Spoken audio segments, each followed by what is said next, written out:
Baiklah. Assalamualaikum warahmatullahi wabarakatuh. Alhamdulillahirabbil alamin. Bersyukur kita kepada Allah Subhanahu wa taala yang mana sampai saat sekarang ini beliau masih memberikan kita nikmat kesehatan, nikmat kesempatan sehingga bisa melaksanakan perkuliahan secara daring. Selanjutnya itu selawat beriringan salam tak lupa pula kita panjatkan doa buat Nabi Muhammad sallallahu alaihi wasallam. Allahumma shalli ala Muhammad wa ala ali Muhammad. Yang mana beliau telah membawa kita dari lembah kekafiran hingga benteng keislaman yang kita rasakan pada saat sekarang ini. Baiklah, mungkin kata-kata penghormatan yang terhormat kepada Bu Suci Maisarah Nasution, SST MKM, sebagai dosen pengampu mata kuliah Psikologi Kesehatan Reproduksi, yang selanjutnya kepada teman-teman senasib seperjuangan yang sama-sama hadir pada saat sekarang ini. Baiklah, perkenalkan kami dari kelompok 6 akan mempresentasikan materi kelompok kami dengan judul Penanggulangan Masalah Psikologi pada Lansia. Sebelumnya, perkenalkan kami dari kelompok 6 berjumlah 4 orang. Yang pertama ada Yulia Parasati, yang kedua saya sendiri Irsyadunus Jamka, dan yang ketiga Kurya Masita, dan yang keempat ada Forika Kulep. Baiklah, masuk ke materi yang pertama yaitu pengertian psikologi lansia. Nah, psikologi lansia pada dasarnya adalah ilmu yang mempelajari permasalahan-permasalahan psikologis, tingkah laku, dan kebiasaan yang terjadi ketika seseorang mencapai tahapan usia yang memasuki kategori lanjut usia, seperti yang telah dijelaskan pada definisi lansia. Materi selanjutnya akan dijelaskan oleh rekan saya. Selanjutnya yaitu faktor yang mempengaruhi psikologi lansia. Faktor yang pertama yaitu penurunan fungsi fisik, di mana semakin tua seseorang maka semakin jelas pula perubahan fisik yang terlihat.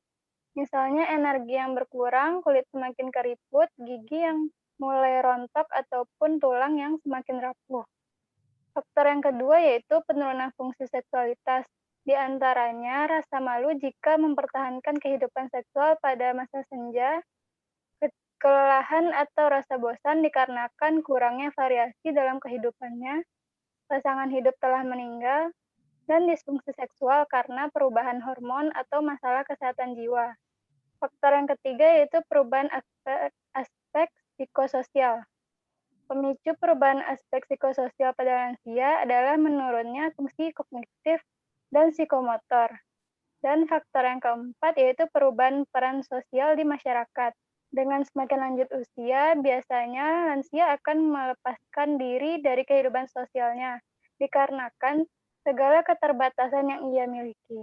Keadaan ini berdampak pada menurunnya interaksi sosial pada lansia, baik secara kualitas maupun kuantitas. Hal tersebut mengakibatkan hilangnya peran di tengah masyarakat dikarenakan kualitas. Selanjutnya ada permasalahan psikologis lansia, diantaranya yaitu kesepian, duka cita, depresi, cemas berlebih, parafenia, dan sindroma diagnos. Selanjutnya akan dijelaskan oleh rekan saya.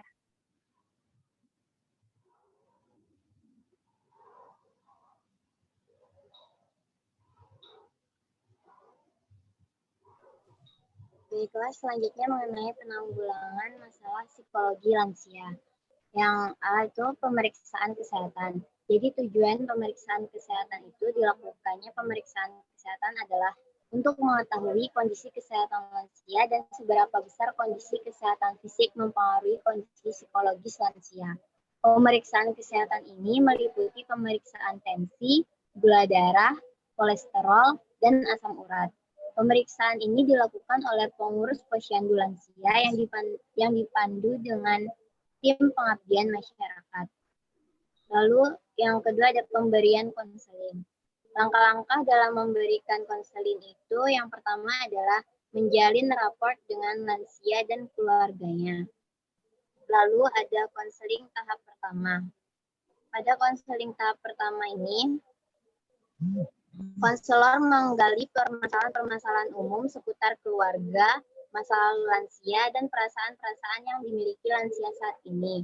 Lalu ada konseling tahap 2, yaitu konselor mulai memfokuskan permasalahan yang benar-benar mengganggu atau menjadi bahan psikologis pada lansia. Yang ketiga, konseling tahap ketiga, yaitu konselor mulai mengajak lansia untuk menyadari permasalahannya dan berusaha mencari solusi dari permasalahan tersebut dengan tetap didasarkan pada kemampuan yang dimiliki oleh lansia. Next.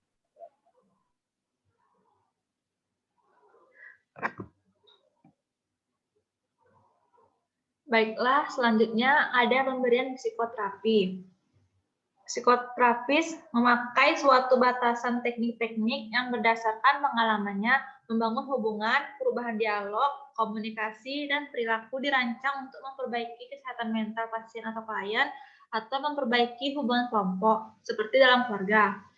Macam-macam pemberian psikoterapi ini ada 3. Yang pertama, terapi self-healing. Self-healing adalah fase yang diterapkan pada proses pemulihan dari diri, umumnya dari gangguan psikologis, trauma, dan yang lainnya, yang didorong dan diarahkan oleh pasien yang dipandu oleh insting diri sendiri. Prosedur penyembuhan diri sendiri atau self-healing ini bertujuan untuk mengurangi rasa stres, takut, dan masalah mental emosional lainnya. Yang kedua ada katarsis emosi. Terapi dengan cara katarsis emosi ini diberikan pada lansia yang mengalami permasalahan merasa loneliness karena hidup sendiri, seperti jauh dari keluarga, dan lansia yang tidak punya semangat hidup lagi karena kehilangan pasangan hidupnya. Dan yang ketiga ada logoterapi. Terapi ini diberikan pada lansia yang sudah mengalami depresi berat terhadap penyakitnya dan juga kepada lansia yang masih harus memenuhi kebutuhan hidupnya sendiri, seperti masih harus bekerja mencari uang. Nah, yang keempat, dari penanggulangan masalah psikologis lansia ada pemberian psikoedukasi untuk keluarga lansia. Psikoedukasi adalah salah satu bentuk terapi keperawatan kesehatan jiwa keluarga dengan cara pemberian informasi dan edukasi melalui komunikasi yang terapeutik. Terapi ini dirancang terutama untuk meningkatkan pengetahuan keluarga terhadap gejala-gejala penyimpangan perilaku dan peningkatan dukungan bagi anggota keluarga itu sendiri. Saya kembalikan kepada moderator.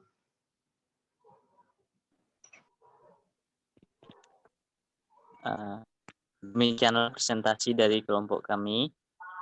Semoga bisa bermanfaat untuk kita semua. Kami dari kelompok 6 mengucapkan terima kasih banyak atas partisipasinya. Kurang lebih mohon maaf. Kami tutup saja. Wassalamualaikum warahmatullahi wabarakatuh. Terima kasih.